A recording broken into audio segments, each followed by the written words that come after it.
Assalamualaikum warahmatullahi wabarakatuh. Perkenalkan, nama saya Sandra Lela dari kelompok 2 praktikum algoritma dan pemrograman.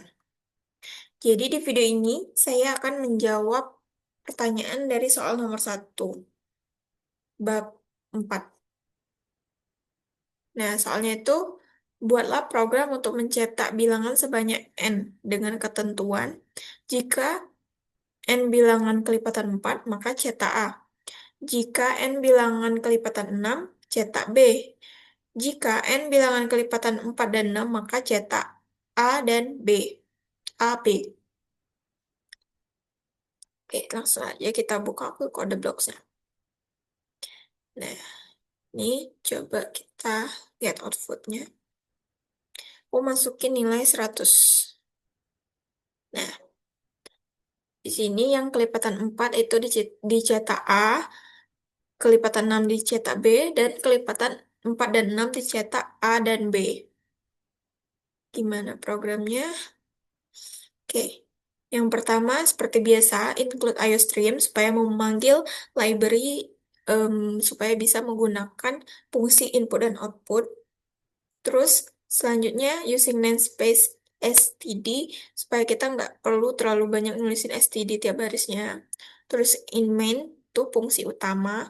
Terus in n itu integer n itu kita deklarasiin n dengan tipe integer. Nah, cout-nya itu yang ditampil di output nanti. Yang ditampil di output nanti aku mau nulis masukkan nilai n. Terus yang diinputin atau in-nya itu n. Kita akan menggunakan perulangan for. Dengan for integer em, inisialisasi, kondisi, dan perubahan. Nah, inisialisasinya itu i sama dengan 1. Kondisinya itu i lebih kecil sama dengan n. Dengan em, perubahannya itu i plus plus. I plus plus itu berarti penambahan. Nah, kalau i plus plus berarti penambahannya itu em, angkanya itu ditulis dulu baru ditambah. Kalau plus plus itu ditambah dulu. Intinya itulah. Pro, prefix dan prefix. Apa sih itu intinya? Maaf Kak. Terus selanjutnya kondisi if. Nah, kalau udah melakukan perulangan yang itu tadi, kita ke kondisi if. Misal itu habis dibagi 4 atau modul 4 itu sama dengan 0. Dan itu habis dibagi 6 itu sama dengan 0, maka mencetak AB.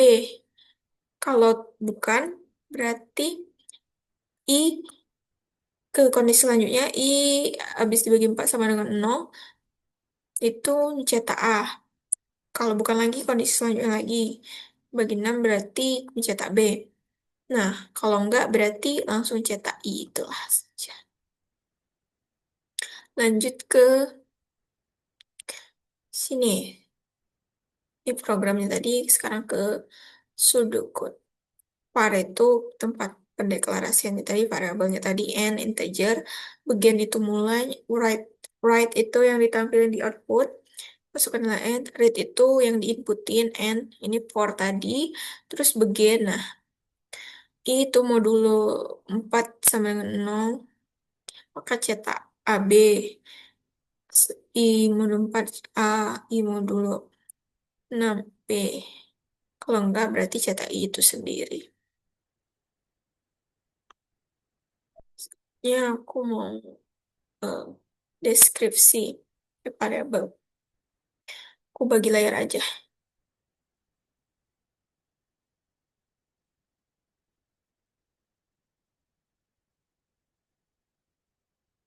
Nah, ini untuk deskripsinya. Yang baris satu itu memanggil library supaya bisa menggunakan perintah input dan output. Yang baris kedua supaya tidak menggunakan terlalu std terlalu banyak. Yang baris ketiga itu fungsi utama program, terus awal program dijalankan. Yang keempat itu mendeklarasikan variabel n bertipe integer. Yang baris kelima itu masukkan nilai n ke layar output nanti. Baris keenam itu untuk menerima dan menyimpan input n. Terus baris ketujuh itu memulai perulangan dari angka satu hingga mencapai nilai yang dimasukkan pengguna dengan kenaikan satu setiap kali perulangan. Nah, terus buka lagi perulangan, mulai perulangan. Pada ke-8 itu mengecek apakah angka yang sedang diproses merupakan kelipatan 4 dan 6 secara bersamaan. Terus baris ke-9 itu jika benar yang di atas tadi, kondisi di atas tadi, maka cetak AB. Baris 10 itu mengakhiri kondisi pertama. Baris ke-11 itu mengecek apakah angka tersebut merupakan kelipatan 4. Jika benar, maka tulisan A di baris ke-12. Terus baris ke-13 mengakhiri kondisi kedua. Baris ke-14 mengecek apakah angka tersebut kelipatan 6. Terus baris ke-15 mencetak B. Baris ke-16 mengakhiri kondisi ketiga. Baris ke-17 eh, menjalankan bagian semua kondisi sebelum menjalankan bagian ini jika semua kondisi sebelumnya tidak terpenuhi. Baris ke-18 menampilkan angka itu sendiri, baris ke-19 mengakhiri kondisi, baris ke-20 mengakhiri perulangan, baris ke-21 itu menutup fungsi utama sehingga program selesai dijalankan. Oke, selesai di bagian deskripsi. Sekarang ke flowchart. Nah, ini flowchartnya. Loh, kok ini ada?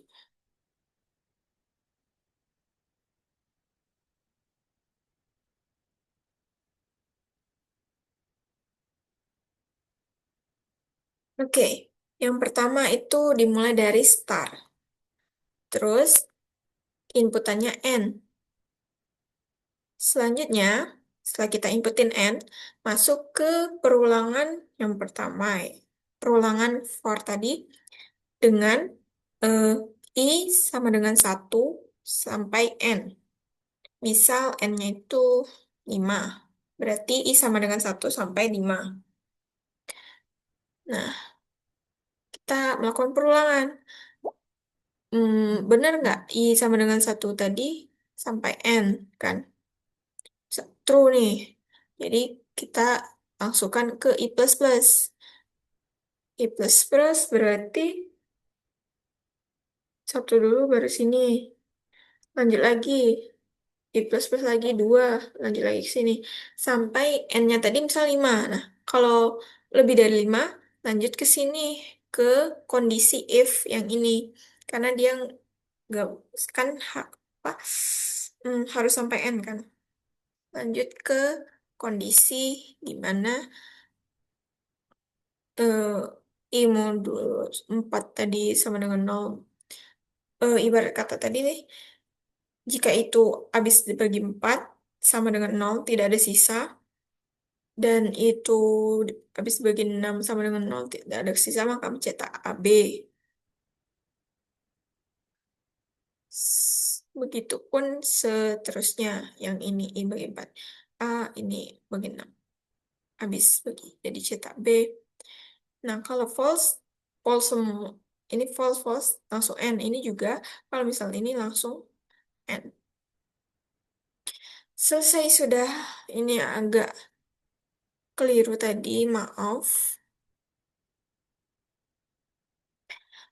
Mungkin itu saja video yang dapat saya sampaikan. Mohon maaf eh, apabila banyak ke, apabila terdapat banyak kekurangan.